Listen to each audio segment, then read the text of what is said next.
College admissions consultant yellow flags. That is the topic of today's video. My name is Craig Meister. I'm a college admissions coach, and you can learn more about me and how you can work with me one-on-one throughout the entire college admissions process on my website, which is collegemeister.com.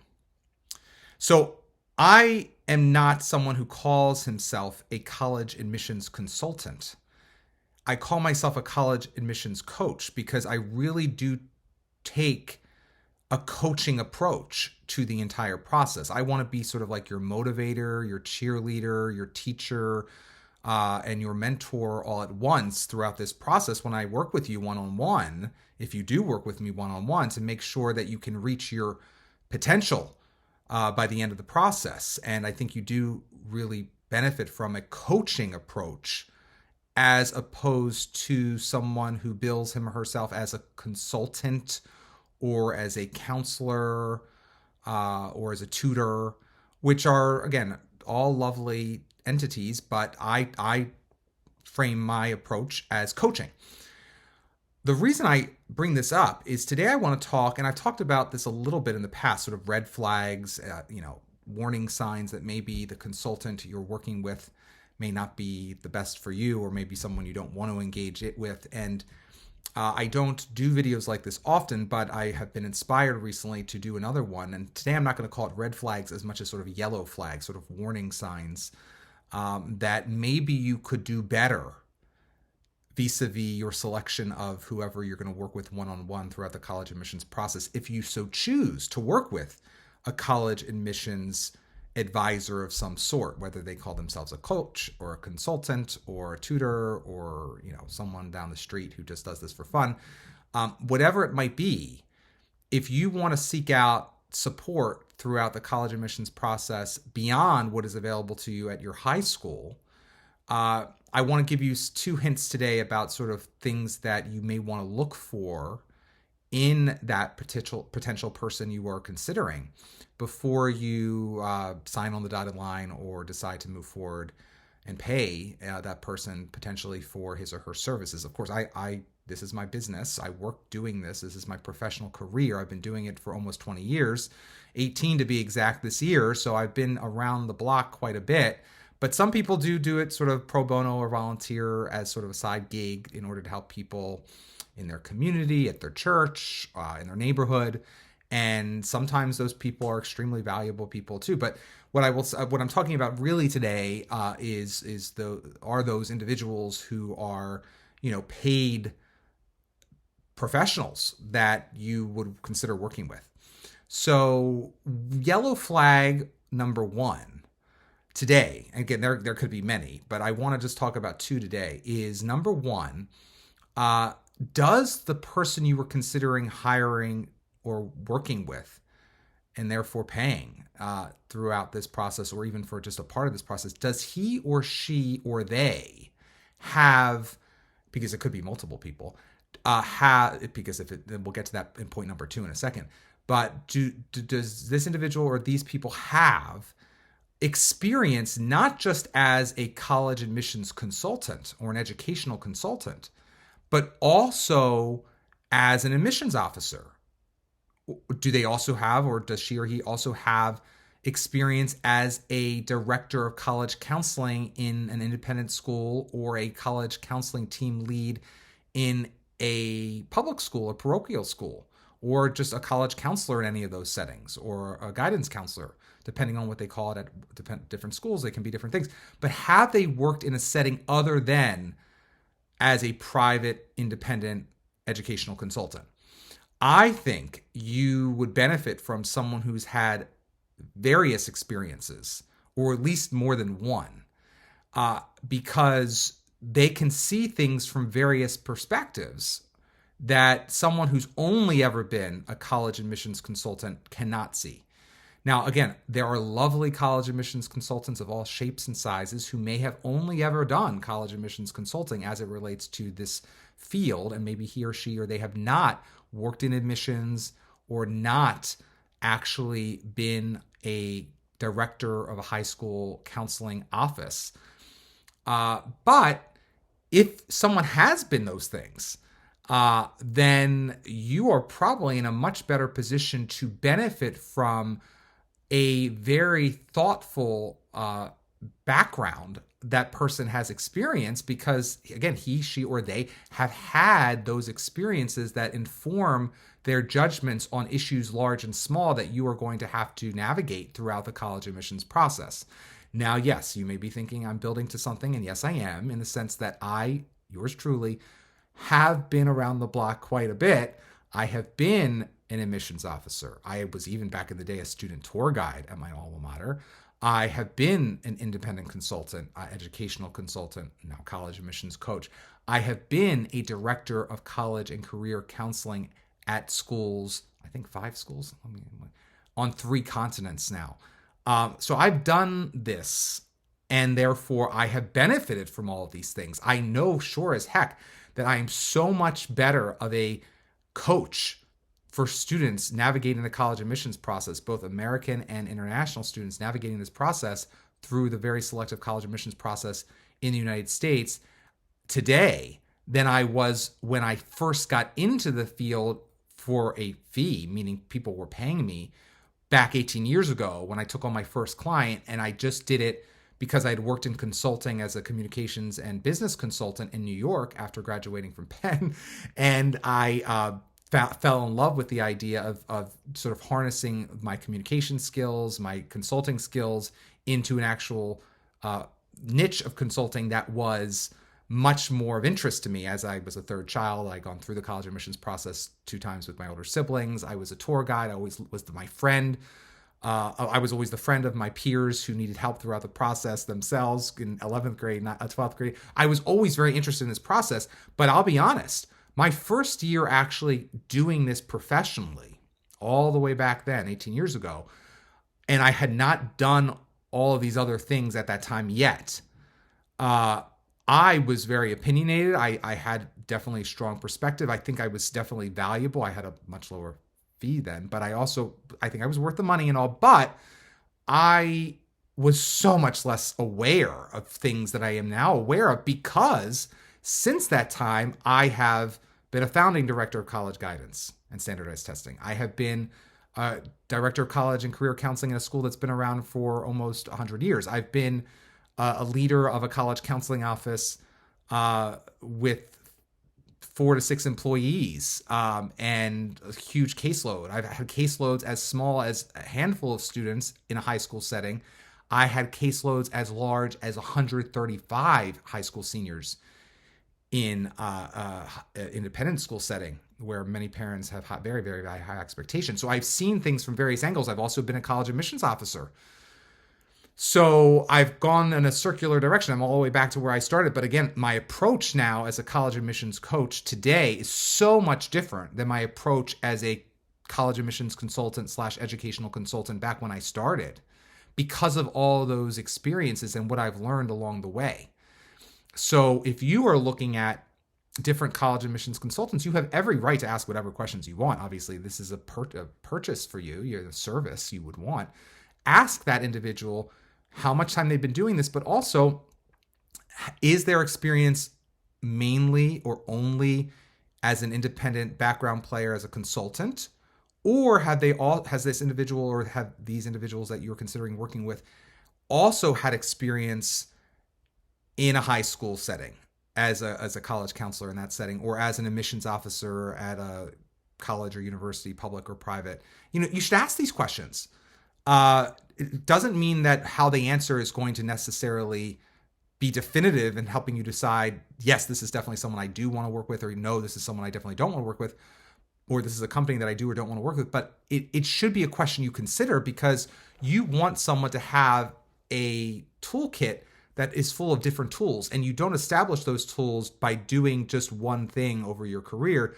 You have to have experience doing, I think, a number of things to be the most dynamic impact player, or in my case, what I consider an impact coach, as much as you possibly could be. So that's sort of my yellow flag number one. If I had only done over the last 18 years college counseling as an educational consultant, I would have a very myopic view of the college admissions process relative to what I actually do have now. And would I still potentially be worth paying for? Yes, but I don't think I would be worth nearly as much to families as I am actually literally today, because of the experience I've had working in a school setting, working in a university setting, seeing this process with different types of populations in different environments, literally in different cultures, and also seeing the different expectations intended in those environments or in those cultures, and how that impacts selective college admission in the United States. All of these things have benefited me. I've not been perfect along the way, and it's actually through my failures or through my missteps or through some challenges that I've actually, of course, grown the most. And that's true, of course, in all of our lives. We grow the most when we put ourselves into new and uncomfortable situations. And that, if we just literally stay as an educational consultant in the neighborhood for 18 years, we could definitely make a living doing that potentially. But we're not going to grow as much as if we, and therefore become stronger and better and more valuable to potential students and families we work with, like we would if we'd done what basically I have done. So I would definitely recommend that, of course. The other sort of thing I will say, and I have made this choice as a college admissions coach. I am very much someone who pays attention to detail. And the minute you introduce multiple cooks in the kitchen, you can't pay as much attention to every little detail. You just can't do it. It's literally impossible for the human mind to do. So I have, at different points throughout my career, had the opportunity to potentially bring on a more robust team to support me, to grow, to implement systems and processes so that I could basically create a conglomerate out of this. I have chosen not to do that because I really believe that while there are a lot of systems that I can deploy with each and every student I work with, and from my experience, and these systems are very valuable, every student ultimately is his or her own person. Every family is their own family, and they require a level of customization and a degree of bespokeness, if you will, that really is not, I'm not pumping out widgets here. I'm working one-on-one with a family and a student. And I got to listen to that student and family. I have to understand what their needs, their pain points are, their red lines. I have to understand that family really well.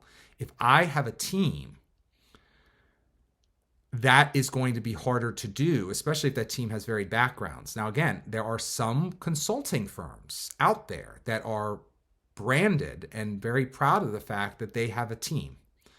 And you may be working with different people each week, or you may start with one person who's like the owner or the lead consultant or the managing partner, and then you work with some younger people or other people or newer people or just random other people later on, or another person later on, and maybe that person reports back to that managing partner at different intervals, or you get to work with the managing partner again if it's a really serious conversation, but most of the time you're working with another. Some boot camps are definitely like this too. I mean, the most obvious examples I will not name, but they have made many dollars through the years by harnessing cheap labor, young labor, Ivy League sometimes labor, who is right out of college or currently in college, to be their sort of side editors or boot camp editors. And it's, of course, a boot camp that's headlined by a very well-known consultant, but you don't have much time with her. And that's true not of just consultants doing boot camps. It's also true of just full-fledged consulting firms, which, again, I will not name because I'm not trying to cast aspersions or stones here. I'm just trying to make you think.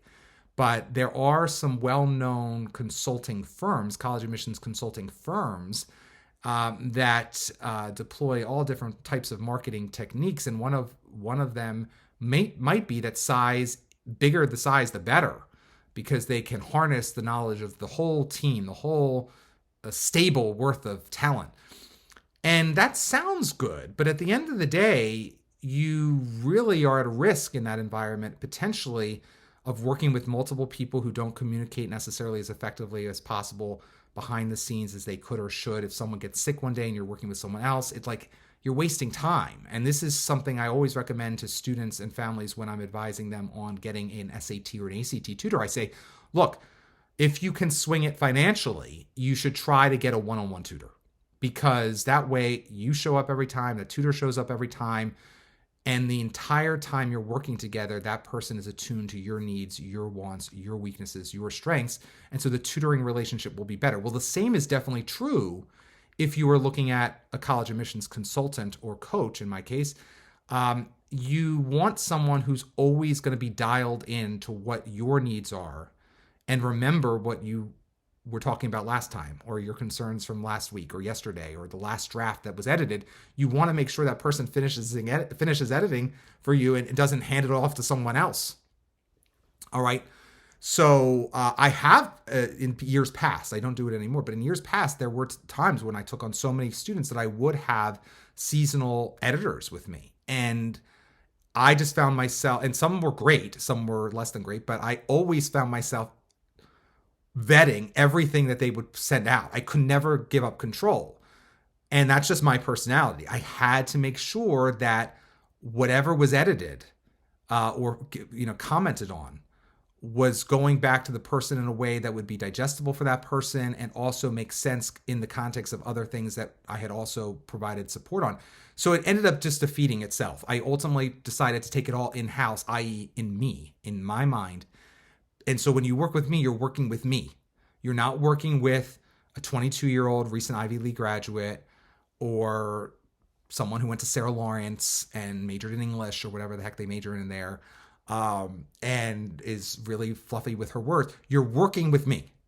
And so that's important, because the overall application you want to be able to submit should not have different strands of input from different people, ideally.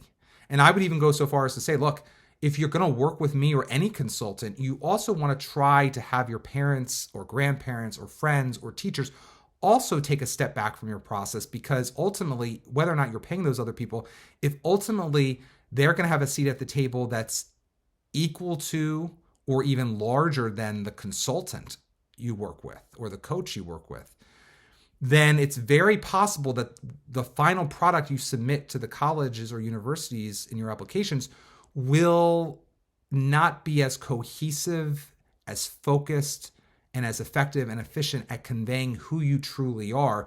And I find that by developing that personal relationship with the student one-on-one through all the interactions that student has with me and my coaching service, I can really help them dot their I's and dot the students' I's, cross the students' T's on their final bits of writing, even down to interview prep, trying to help them build upon whatever they've written in their essays in their interviews, because I've been a part of the process every step of the way. When you work with a firm that has multiple personalities involved, or maybe you've had one consultant 9th grade year and then you're still with the firm, but then you switch to one of the other team members 10th grade and 11th grade year, and then she had a baby, so now she's on maternity leave, and now you're working with third person. The firm may have a lovely reputation somehow, some way, but you're starting over. I mean, personally, I don't like going to a doctor's office where there are multiple doctors. That's just my personality. I'm not saying it can't be done. It can obviously be done very successfully. And in some cases, especially from pediatricians' perspective, the way the healthcare system works in the United States now pediatricians sort of need to partner up to make their way in the world financially. They need scale in many cases because of the way in which the healthcare insurance reimbursement system works. But that's a whole other story for another. But the reason I'm bringing that up is it's the same sort of approach. Like if I'm sick on Monday and I go to the doctor and I'm complaining about these 5 symptoms, even if they take really good notes on it, and then like 3 days later I'm getting sicker and I want to go back to the doctor, but that doctor's not on call. Now another member of the practice is seeing me. Maybe it's a nurse practitioner this time. Maybe it's another doctor. Who knows what it is? But I go in on Thursday, now I'm sicker. And they're asking me like, well, tell me how this started. Even if they're looking, it's like I have to repeat myself. It's like, why am I having to go through this? This is not customer centric. Again, I understand why it's done. Matter of scale, matter of, there's a lot of reasons why it's done, and it works in some fields better than others, no problem. But as a college admissions consultant who has had the opportunity to go big with a team and therefore lose quality, in my opinion, and personal relationships along the way, and what I ultimately chose to go, staying one-on-one and being a boutique bespoke service for a relative handful of personal one-on-one clients every given year, I have opted to do the latter because I just can't imagine how someone could support professionally and psychologically a family through this process with multiple people on the service side. Or like, I cannot imagine a team doing it as well as someone who's deeply emotionally, professionally invested. Like I invest myself when I work with families. So the two yellow flags. Again, this is not saying that you can't work with that firm that's based in down under, or that firm or two in multiple ones now in New York. Doesn't mean you can't work with those big firms. Maybe those are the right fit for you, your value system, and your goals. But if you really want a personalized, I don't love the word boutique, but the reason I'm using the word boutique is like, you see, it's like small. It's sort of like it's like a more personalized experience than going to a large big box store. If you want more of a personalized relationship that's going to get to know your student and harness his or her potential throughout the process, or get to know you and harness your potential throughout the process, I think you should really consider working one-on-one with someone if you can. Obviously, you want to have a good rapport with that person. And this is, again, not a sales video for me in the sense that you may not like my style, in which case don't it's probably not a good relationship to initiate or develop, because you may want someone who's a little more soft-spoken, or you may prefer someone who's your sex, or you may prefer someone who's local to you and you can go to her house or the village shopping center where she's located. And that's fine if that's right for you and your goals. Or maybe she's, more your grandmother's age and your grandmother's paying for it, so she's making the call. Whatever the case may be, you got to find someone that you and your family is comfortable with. But I would ideally recommend it's one person. Now, it doesn't mean they can't be a part of a larger company, but you do want the guarantee that hopefully you're going to work with one person consistently. So yellow flag would be working with multiple people or at a large firm where they could switch out people along your journey. And the other yellow flag would be, has this person or people that you're going to be working with, do they have experience, not just as an educational consultant, but also as a director of college counseling in a high school, as an admissions officer? Have they seen it from different perspectives in different regions, in different countries in some cases? Especially, of course, if you're applying to multiple countries, that matters. But it's even if you're not applying to multiple countries, it's important because I have experienced things and seen things as a director of college counseling at large schools and small schools, at a high school, that I know this critical element of the process, and I can inform my families that they need to be cognizant of this key moment in the process and better recommend steps for them to ensure that it goes smoothly than I ever would have been able to do had I not ever set foot in a high school as an employee of a high school at different points in my professional journey. So again, those are the two yellow flags. You want to work with someone who's had a diversity of experience in college admissions, if at all possible, and successful experience to boot. And also, you ideally want to work with one person who you can point to and say, look, we're working together. If something goes wrong, it's going to either be on you or it's going to be on me. It's not going to be on the various other characters that may be floating around in the background at your big company. So you don't want to deal with that if you're going to start putting out money for consulting or coaching services throughout what is already a potentially very stressful process. My overarching perspective and philosophy is that this need not be a stressful process if you have the right support for you. It should not be stressful. And that is the approach I take with all of my students and families. All right. So again, I hope I didn't come across as accusatory or in any way insulting individuals or companies that are different than my approach. It's just different. And so that's why I want you to think like this. So you can be the savviest consumer possible if you so choose to get support throughout this process beyond what type of guidance and counseling may be available to you in your high school setting. If you like this video, please give it a thumbs up and also subscribe to my channel. I try to pump out videos whenever I do have the time. Also, if you want to work with me, go to my website, collegemeister.com. Until next time, stay safe, stay well, and most importantly, stay stress-free throughout the entire college admissions process.